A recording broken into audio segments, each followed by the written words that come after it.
कृपया आप गुरुकुल में रख लीजिए ना। ऐसे नहीं कह रहे, सच्ची कोई परिस्थिति है घर में, हम नहीं रह सकते। का बेटा बता रहा था कि आप उसे पूजा पाठ भी नहीं करने देते हो। पूरी सारे दिन पूजा पाठ करता रहता है, सुबह मंदिर चला जाता है, वहाँ सारा दिन रहता है, शाम को चला जाता है, 4 घंटे बाहर रहता है। मैं कहा इतना उतना ही कर लो, ये सारा दिन करता रहता है, सारा दिन। भगवान को भी गालियां देते हैं ये। कौन? ये दोनों। कौन है ये दोनों? माता पिता। आपके माता पिता संतों को गालियां देते हैं? हाँ, भगवान को भी देते हैं। भगवान को भी क्यों गाली देते हो? संतों को कहते, प्रेमानंद जी महाराज को इतनी गालियां देते हैं कि ये कहाँ से आ गया पागल, इतना गंदी गंदी गालियां देते हैं। गुरु जी प्लीज रख लीजिए ना दास। नहीं, हम रख लेंगे। क्यों गाली देते हो संतों को? मैं तो नहीं देता गुरुजी, ऐसे ही बोली जा रहे हैं। ये माँ तो मना कर रही है आपकी। ये पढ़ाई छोड़ दी है ना, जब इसको बोलते हैं हम भाई बेटा पढ़ाई क्यों छोड़ी तू? हाँ, तो पढ़ाई आपने क्यों छोड़ी अब ये बताओ। मैंने इसको ऐसे बोला था बेटा तू 10वीं कर ले, जब मर्जी तू चाहे वृंदावन में जाके तुम्हारा एडमिशन करवा लेना। ठीक है, बस ये बात कही थी इसको। ये ना 6वीं क्लास पूरी भी नहीं की है अभी भी, और इसने छोड़ दी पढ़ाई। बात कराओ। भक्ति करना बहुत अच्छी बात है, लेकिन अपना कर्म भी तो जरूरी है ना बेटा। पढ़ाई लिखाई भी जरूरी है। पहले पढ़ाई लिखाई कर लो और पढ़ते लिखते फिर भगवान का चिंतन भी बना रहे। गुरुजी आपने कल कथा में कहा था कि एक बार सबको दो 3 बार सबको मौका दो। हमने बहुत बार इनको मौका दिया, फिर आपने कहा था उसका परित्याग कर दो। इसलिए दास ने ये निश्चय लिया था कि दोनों बहुत ऐसे। माँ बाप को त्यागा नहीं जाता, माँ बाप को त्यागा नहीं जाता बेटा। ऐसे माँ बाप भी तो होने चाहिए ना जिनके ऐसा थोड़ा। तो ये माँ बाप अच्छे नहीं है? ये ना संतों दास को जो मर्जी कह दो, पर संतों को कुछ ना कहो। वाह, बच्चों को पढ़ने के घर लिए। में मांस मदिरा खाते तकलीफ तो आपकी माँ भी मांस खाती है? तो सब खाते हैं घर में सारे। पूरा पूरा पूरा घर बदबू से हो जाता है। पूरे घर में बदबू लाते हैं। कहीं कहीं उसका सिर पकाते हैं, कभी उसके हाथ पकाते हैं। बहुत कष्ट होता है दास को।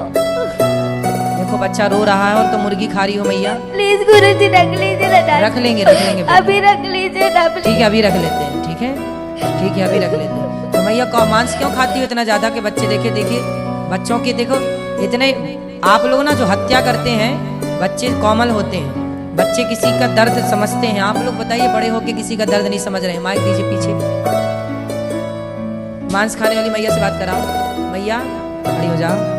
हाँ जी। क्यों इतना मांस खाती हो कि बच्चे देखिए कितना उनको मन में कितना बैठा हुआ है डर। गुरुजी क्या करे, घर में जो खाते हैं सभी खाते अरे हैं। तो सास ससुर भी खाते हैं। अभी जो है घर में स्थिति है वो ही चलेगी। तो सब मूर्ख हैं, तो तुम भी मूर्ख रहोगे। गुरुजी ये कहते हैं कि ना नरक भोगना तो भोग लूंगी, पर मैं मांस खा के रहूंगी।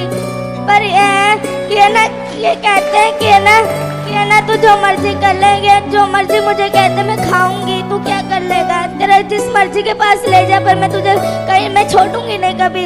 इसलिए गुरुजी, इसलिए दास ये पूरा रात को दारू पी के आते हैं। बहुत पूरा कमरा बाजता है।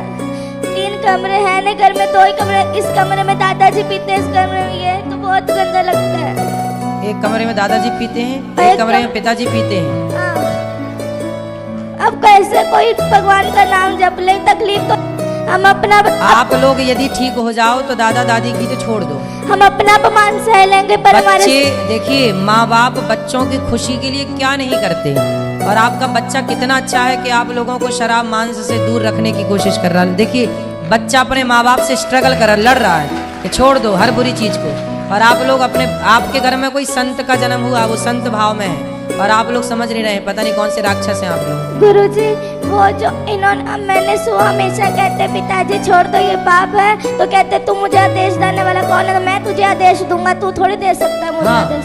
मतलब बाप हो तो बेटा सही भी बताएगा तो आप उसे गलत सिद्ध कर दोगे। अरे भाई बाप हो पर हो तो गलत ना। बाप हो पर बाप होकर भी तुम्हारी जितनी बुद्धि उसके पास है उतनी तुम्हारे बाप के पास नहीं है बुद्धि।